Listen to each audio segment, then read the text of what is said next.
Welcome to dun, dun, dun, dun, Monsters in the Closet. Okay, so today, Monsters in the Closet, basically Our monthly live stream. Welcome, everybody. what Freud called the subconscious, Carl Jung, the famous psychologist from Switzerland, called the shadow, and what shamanistic practices might call the monster in the closet. Or another spirit. Right. You know, there's an image of us sharing this organism or this space with other entities. And it's all referring to the same phenomenon. Right. And in monster, we usually think in terms of a horror movie, and in fact, all horror movies in some ways are addressing that point. They're addressing the point of the shadow. So you could say that the shadow is a multi-billion-dollar industry, just based on horror and sci-fi movies alone.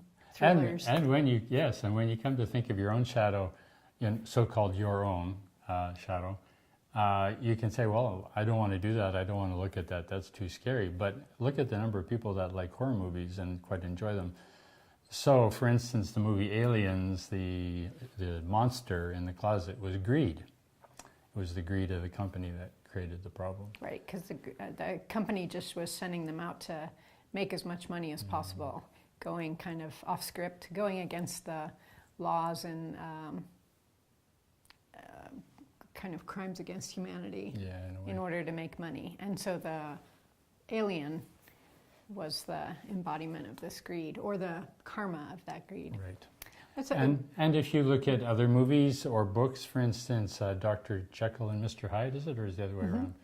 Dr. Jekyll and Mr. Hyde is a classic shadow thing. Frankenstein. My favorite is Dracula, whole thing about lust and sex. Frankenstein's about the monster of having to fit into society. Dracula being about, in this case, a man drinking the blood of young virgins, young pure virgins, so very sexual symbology there. Also representing the young woman's emergence from innocence as a girl to the more difficult times of being a woman. Experience. It's like the Garden of Eden. Very much like the Garden of Eden, and very much also in that particular scenario representing how our hard experiences or our difficult experiences and maybe even our unpleasant experiences, a la meeting a vampire or an alien, monster, bad alien. Those are pretty challenging. Actually grow us and develop us. So this is a really important part of the shadow, that the shadow isn't there as something to defeat you or wipe you out or destroy you, but the shadow is there to help you grow and unfold and become a more integrated person. That's right. So using the movie Alien as an example, at the end, Ripley, the character played by Sigourney Weaver, it's going through that experience that turns her into a more feeling, caring human being. And the interesting thing about how she does that in the movie is she saves the cat, which is, there's a great book on this subject, by the way, called Save the Cat. I forget who wrote it. But her transformation from kind of a cold, hard, disconnected kind of functionary person to a more caring, loving, engaged person is represented in how she saves the cat at the end of the movie.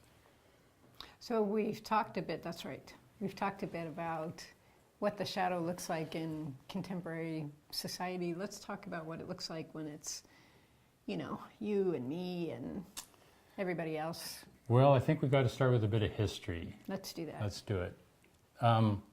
Basically, in order to have a shadow, you have to have a self, a me. And in order to have a me, you don't have to do anything. You get that for free. The me starts to develop around 2 years of age. And that's when you realize that you are separate from other people, principally your mother. I mean, assuming mother is the primary caregiver.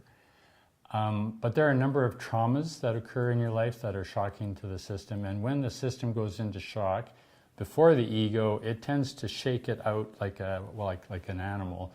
It shakes it out of its biology. Before the ego's formed? Before the ego's formed. But once the ego's formed, which is around 2, age 2, it starts to make the separation between what it can integrate and what it can't. So just quickly, the first 2 traumas of life are being born, and the second trauma of life is recognizing that you are a separate person, a separate ego, a separate personality from your mother. Those are the two big chakras. So we have written about this at some length in our book, Wasteland to Pure Land, which I hope you're enjoying or will enjoy soon.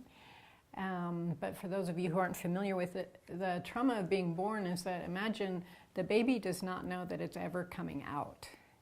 Yes. Right? The baby is just in the birth canal with all these contractions and being squeezed and moved, but it doesn't know that there is going to be a delivery. So Exactly. that is primarily where the terror of that comes. It's also physically very dangerous time, right, as evidenced by the high rate of deaths. We sometimes get into a little... Until recently. Yeah, that's right. We sometimes get into a little difficulty with mothers who say, no, childbirth's a beautiful experience and the pain is okay and it's wonderful. And from the mother's point of view, that may well be true, but from the child's point of view, it doesn't know that there's an end to this problem. It doesn't know that birth, that conception is going to end in birth. It might end in death. Right. And the child really does feel, especially in the third stage, the birth canal, that it is going to die. And I think for women, too, that's probably a pretty contemporary attitude now that mortality rates are so low in modern times. Because I think... Yeah, they used to die. Lots of women and children, it was common for women and children to die, even in so-called developed societies. Right. Probably also still in more developing countries. Okay, so then around 2, if we can skip. Go to the second trauma. The second trauma, mother isn't me. And when I recognize that mother and I are different, or mother isn't me, that's an incredibly traumatic experience for the me, because I have absolutely no way to take care of myself. I am completely helpless. And so I'm completely dependent upon these people to feed me, house me, protect me, take care of me, move me around. I can't even walk. I can't talk. Well, maybe I can talk by 2. But. So just to fill that in, until we're 2, remember when we were in our mother's womb, we were, for practical purposes, one organism. And it takes the baby until about age 2 to realize that we're now 2 organisms. And not only are we 2 organisms, but as Sensei mentioned, mother is not under my control. And so all of a sudden, well, it's gradual, I imagine, but the infant realizes how vulnerable it is. And basically that if mother isn't there when we need her, that death could happen at any time. And this is terror, right? Terror. Imagine the terror of that feeling. Terror. And panic. Yeah. Anxiety. Fear. All of this.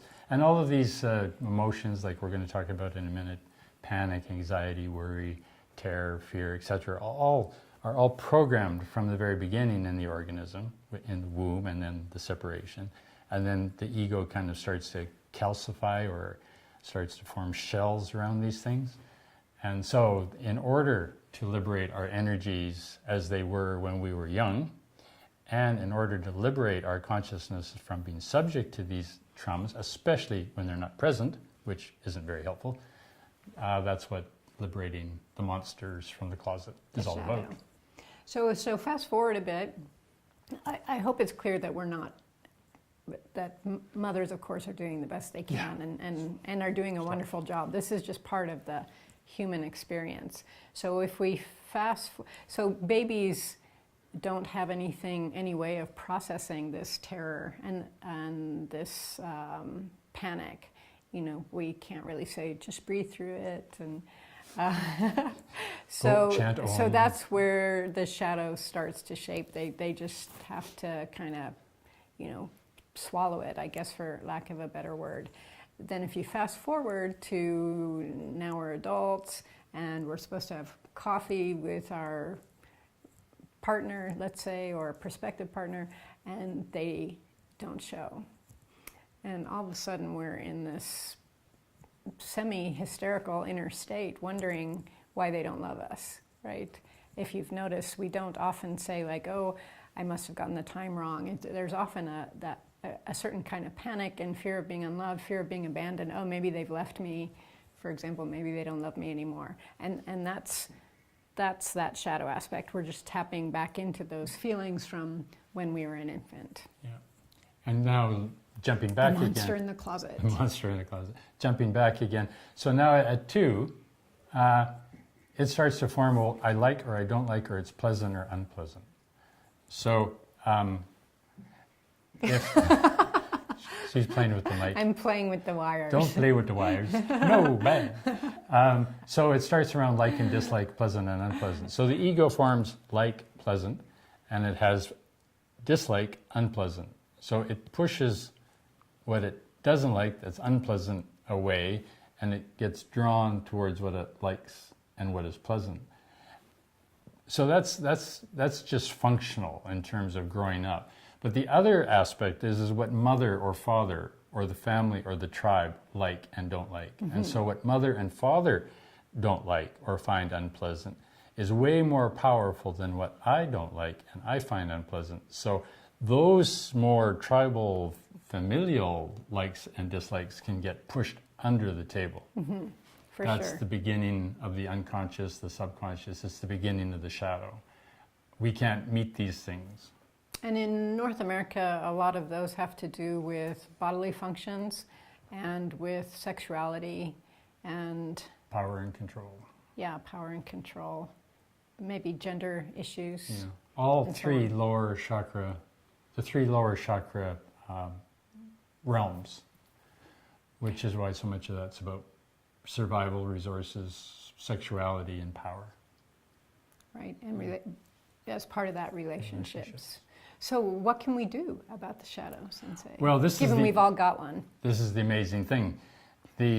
Our book called Wasteland to Pure Land, part of the little thing under Wasteland is the key.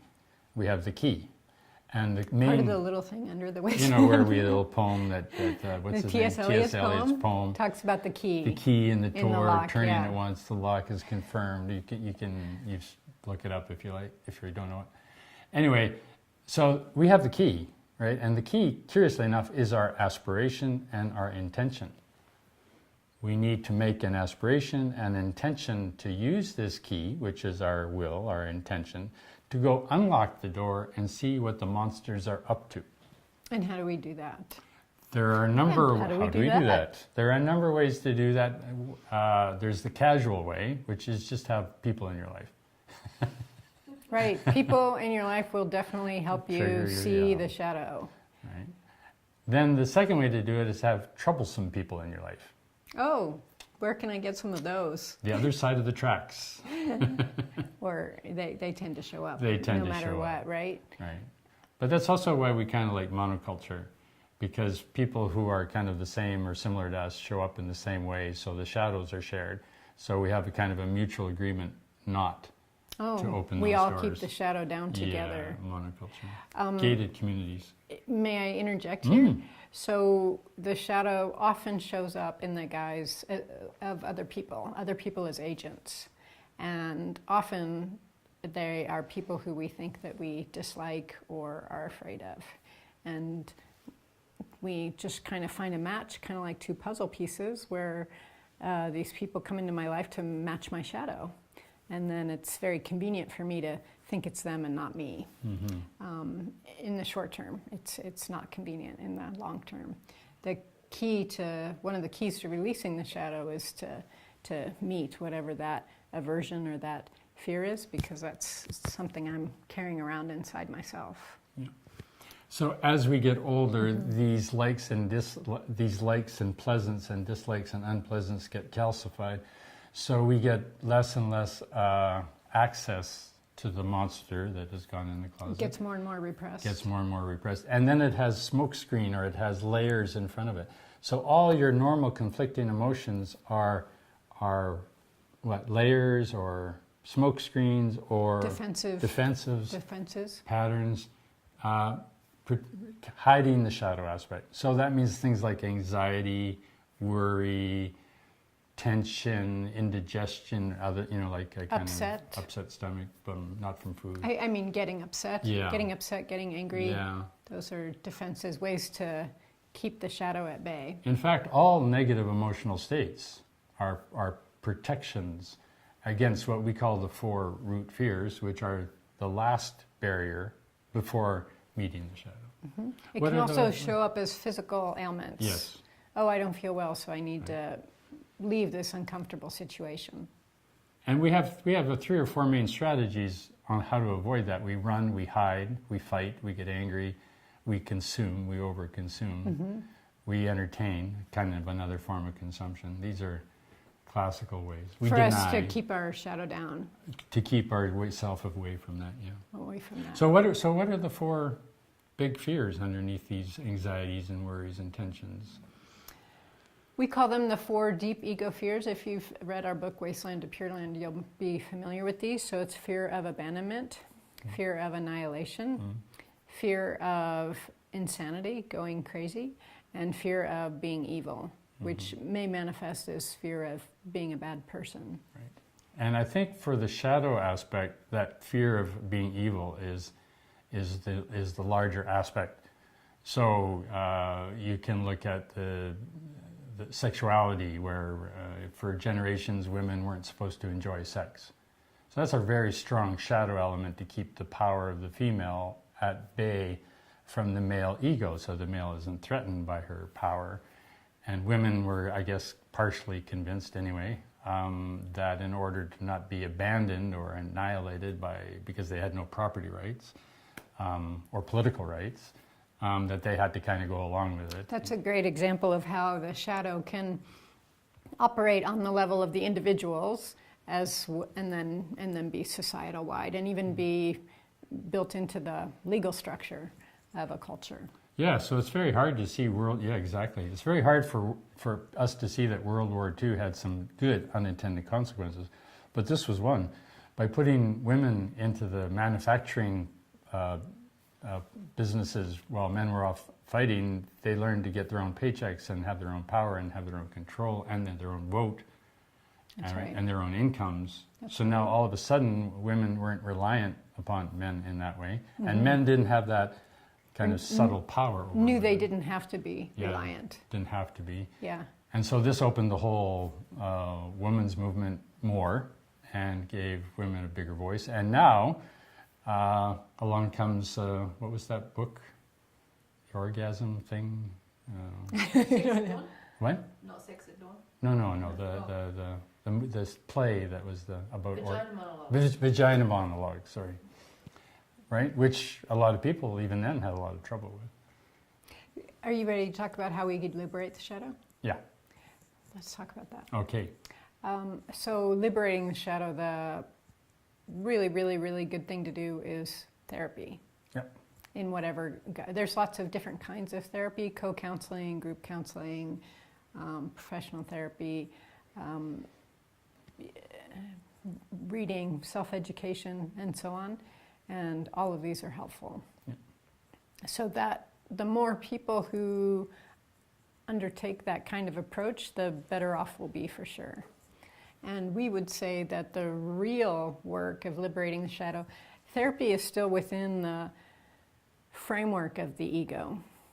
And as far as we know, the only thing that goes beyond the ego are spiritual practices. Meditation. Shamanic journeying. Excuse me. Yep. And go on. So these are the 2 tools, I mean at least 2 of the tools anyway, therapy on one hand, as Catherine said, or meditation as well. There is other more eclectic ways you can do that, and that's by taking the strange journey, or by exposing yourself to different cultures, different kinds of people, different types of food, travel to different countries, living in a place where you can't speak the language.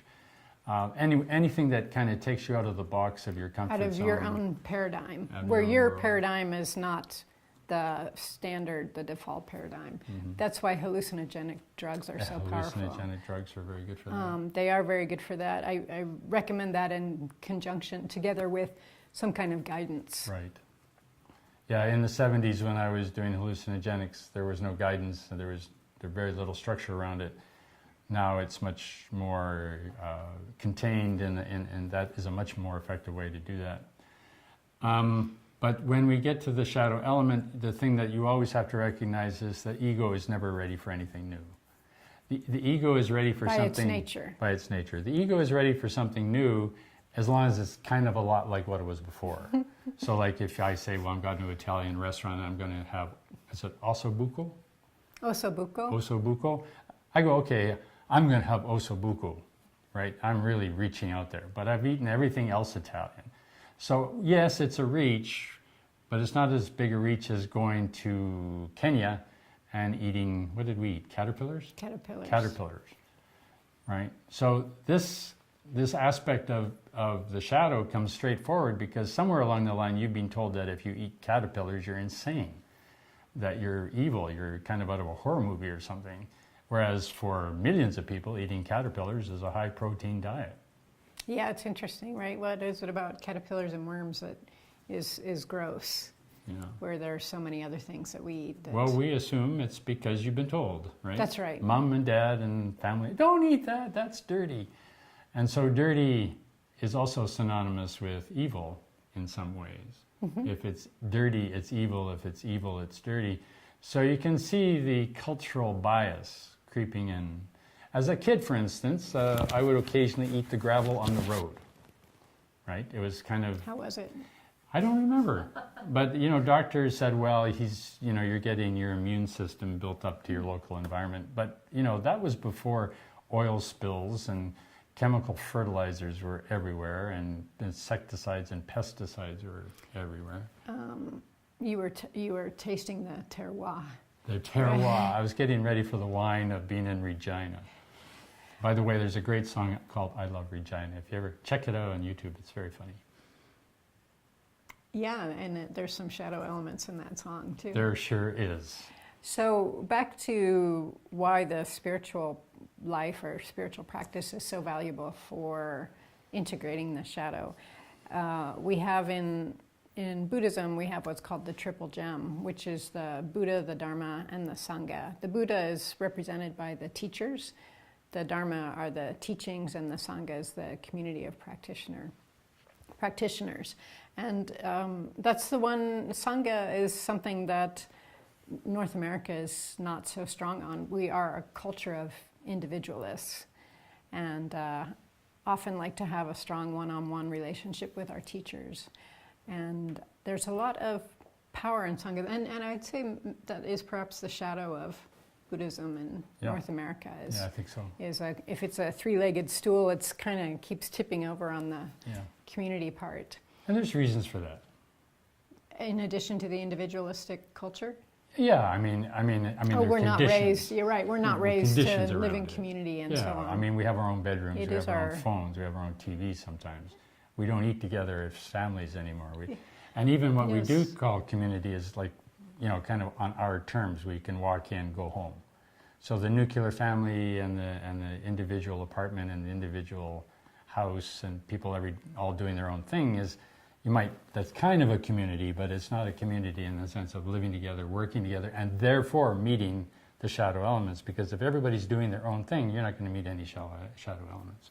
That's right. To your point. And this is why the triple gem is so valuable for helping us integrate the shadow. We have teachers, well, some teachers don't work with the shadow, some teachers do. So the ones that do have experience in helping us see the shadow, work with the shadow, accept the shadow because it's just there, it's just the result of conditions. It's not inherently bad, and we all have one. And then the Sangha is support for this. Sangha supports our unfoldment, supports what we're learning. It gives us people to talk to if we don't quite understand what's going on or need some positive feedback. And so this way we get kind of different sorts of mirrors or different kinds of feedback to triangulate our emerging familiarity with our own shadow, which is not for the faint of heart. I like to say it does take a lot of courage, and we need that support to be able to continue to do that work. Mm-hmm. And one easy way to do this is watch movies together with people. And in this case, since we're talking about monsters, you could watch horror movies and then discuss amongst yourselves what's the monster in this movie? What does in the case of aliens, what does the alien represent? In terms of the vampire, what's the sin? Yeah. Almost always the sins of adult monsters are about greed and hatred. And the sins of teenage monsters about sexuality. So if you look at all the slasher monster movies where young girls get killed or young men get killed, it's usually because they're having sex. Or those, I noticed even as a young teenager, there were a lot of teenagers in those movies that got killed while they were having sex. While they were having sex. You know, and they kind of weren't supposed to because they were at summer camp and doing it, you know, secretly or something. Or else it was just the ones that were having sex that got killed. Or it was the ones having very interesting sex that got killed. And That's true, right? And the ones that had the nice sex behind the closed door, right, and it was boy across the street, girl across the street, they lived, they survived. They were the good ones. So obviously we're not arguing. Speaking of shadows, right? Yeah. So that would be a cultural shadow. Obviously if you have is. interesting sex, you must be about to get killed by or a killer you're monster. or you're evil because you're doing something outside the cultural box. So obviously we're not talking against sex, but what we're saying is that these movies represent what society and what the individual is conditioned to think about these things. And for instance, Aliens, like we said, was about greed. So it's not just sex, it's greed, hatred, and sex. And mostly it's about this idea of belonging. So when we get to the shadow and we get to the Sangha, Catherine's point from a minute ago, if we don't really have Sangha, because we're all living lives as individuals, one of our big shadow elements is we don't know how to lead, we don't know how to dialogue, relate, and communicate honestly, fully, have conflicts, and be able to meet them and get over them to move on from there. And that is a huge shadow element for our culture. And that's something we spend a lot of time developing here at our retreat center, Clear Sky, and why we believe so strongly in living, working, and practicing together, because these skills of living, working, and practicing together, humans have been doing this for thousands of years, but suddenly in the last, I guess since the Industrial Revolution, the last 150 years or so, we're losing these skills, and it's a bit surprising how quickly they can be lost. So it came as a shock to us as we were, when we founded our center, that we didn't really know how to talk to each other. We didn't know how to have constructive arguments, and so on. And on top of the aspect of the why liberate the individual shadow, well, your energy is released and you have more energy and more power, and you feel better, you're happier, and you're not subject to the negative emotions. Oh yeah, but the benefits. What's even maybe more urgent in a strange way is that climate change is a community problem. Climate change is a global problem, involves the planetary community, and you can't change it as an individual. So if you can't work together as a community, you can't really affect climate change, which is what, now it's like me and you, but it's like United States and Russia or something. Nations just represent the polarization as represented by people, me and you. So if we want to deal with climate change, we have to deal with community. And by dealing with community, we'll also deal with our shadow. And one of the external manifestations of our shadow is pollution, climate change, inequalities between the very rich and the very poor, and so on. I've been looking for some posts, some fence posts in our local community, and I've been looking for non-toxic posts, and I cannot find non-toxic posts. All the posts for sale are toxic, and I'll have these conversations with the vendors. Oh, don't you think it's interesting that I can't find non-toxic posts? So, and they don't find it that interesting, and so that's another example of how it's a community-wide shadow, and usually we are not so keen. It's normal to be not so keen to talk about the shadow. Right. So that's a little bit on the monsters, a little bit on the shadow, a little bit about us. And if there's a question out I'd like there? to go back and talk about the benefits of integrating the shadow a bit more. Okay. Are there any questions? Are there questions? No, not right now. Okay. So we'll end on that then. That sounds good. So the more that we integrate the shadow, every little bit helps. When less and less other people in our lives will be carrying that shadow for us because we've integrated it. So other people will not bother us so much. And so our relationships will be better, and we won't get other people to carry our shadow. So that's a kind of kindness. Makes for a much happier life. As Sensei mentioned, it also frees up a lot of energy that we can put to something much more interesting. One more point on this one is that because there are two egos, there are going to be two wills, two decisions, two ideas. So there's always going to be conflict in relationship of egos. So what meeting the shadow does is you unplug all the shadow elements of the ego, so that when you do have conflicts about different ways of doing things or different ideas, you're not dealing with the shadow. Much easier to come to resolution, much easier to get over the disagreement, much easier to be able to work together and go forward from there. Much better planet. Thanks for joining us. Yeah, Yeah. good to see you. Yes. What would you say is the biggest kind of collective shadow as a society that we're not looking at kind of currently? I think it depends on where you're from. I think in North America, the biggest shadow is about sexuality and power. I think they've connected sexuality and power together. And that's understandable why they've done that, but it's a misalignment. And I think the other big shadow of North America is the idea of rampant consumerism, that if I get more stuff, I'm going to be happy in spite of all evidence of the country. Yeah. On the other hand, in Europe, I don't think sexuality and power are as big a shadow or as connected. Depending on the country. Depending on the country.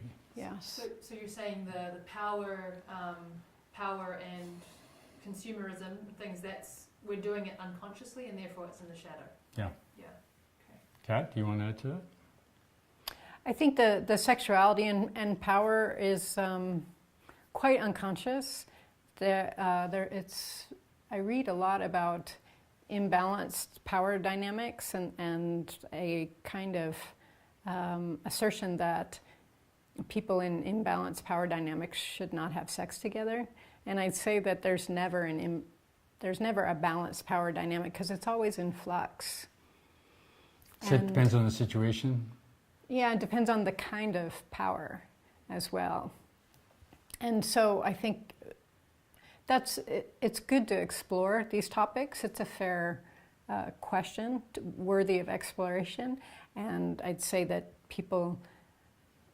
the conversation gets so emotional so quickly that it's challenging to have a constructive conversation about it. And then I agree with Sensei. I think the consumerism one is more pressing just because of the state of the planet and the prospects, the window that we have to help the planet remain inhabitable is just getting shorter and shorter.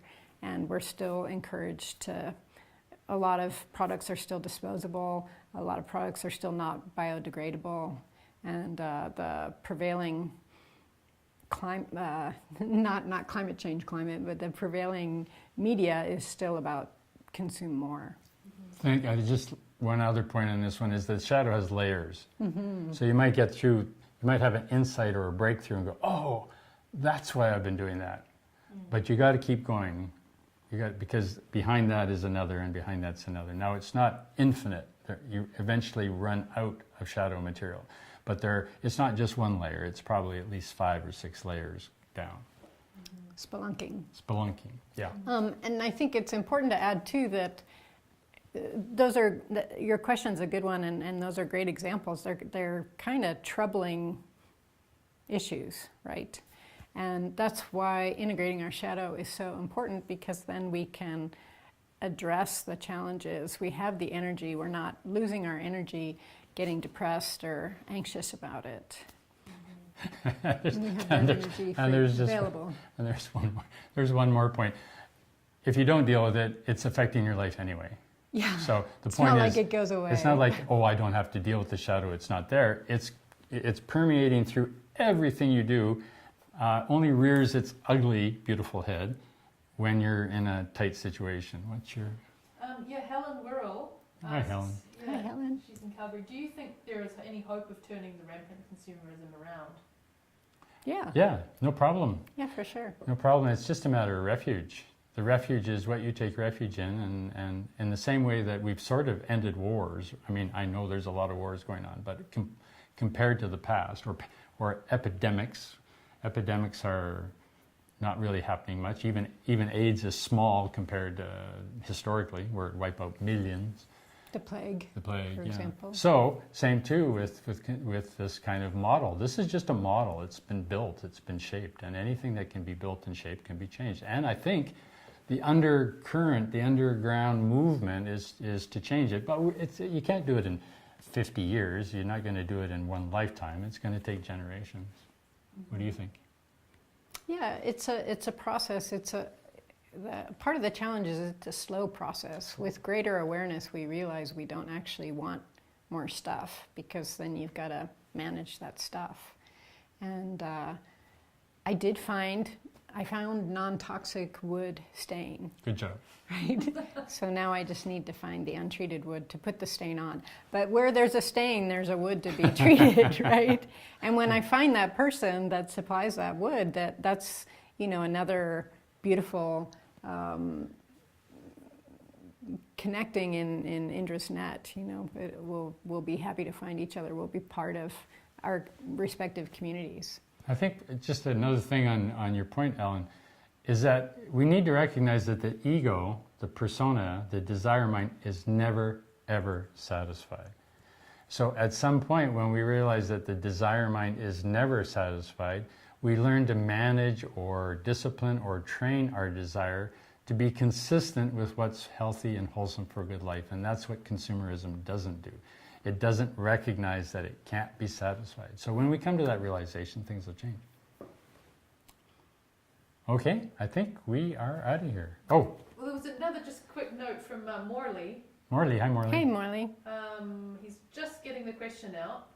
It's kind of coming in sentences. But he says, do you think consumerism makes us be more busy for, say, recreation activities? And then I think the rest is coming, but... Okay, I think I'll jump in just because we've got to get off line here. Like I said before, desire is never satiated, and it shouldn't be. The idea is not that desire should be or it should be limited. It's just like one glass of wine, good. 2 at a party, great. A whole bottle, got a problem. So as Paracelsus said, the disease is not in the drug, it's in the dose. And it's not that consumerism per se is the problem, it's the extent of it. So on that note, I think, unless Catherine wants to have the last word. I'd just like to affirm that, yes, I do believe that we can turn it around, and that's something that we're experimenting with here at Clear Sky. How can we demonstrate that it's possible, and how can we use the community to train one another?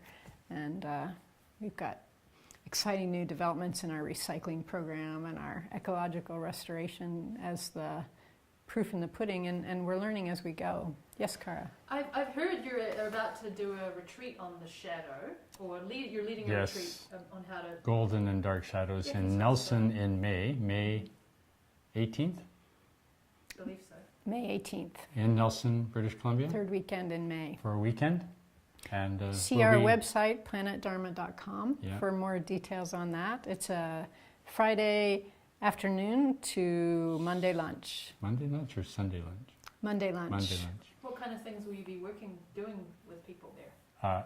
Imagination exercises, ways to contact the shadow through using imagination, meditation, some movement, and basically the number one tool you need to work with it is a will and a determination, aspiration, and then showing up. Showing up to work with it is the number one key. Yeah, learning how to integrate the shadow. It's that's a precious opportunity. Nelson, weekend of May 18th. May these wholesome and powerful activities eliminate negativity and ignorance while producing happiness and illumination for the uplifting of the world. And go find your monsters!